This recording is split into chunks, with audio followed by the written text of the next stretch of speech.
गरिदेऊ त गरिदेऊ न छिटो आई लभ यु राम्रोसँगले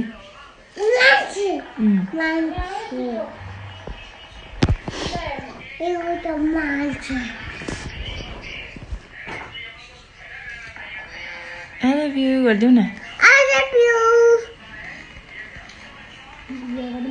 गुड नाइट भन्नु न मुखबाट हात निकाल न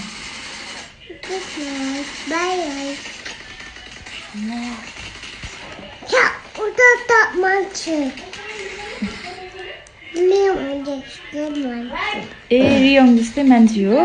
जो प्रेमित होइन के भन बहिनी आइमित दिदीले बोलाउनुहुन्छ आइमित दिदी भन्देऊ न तिमी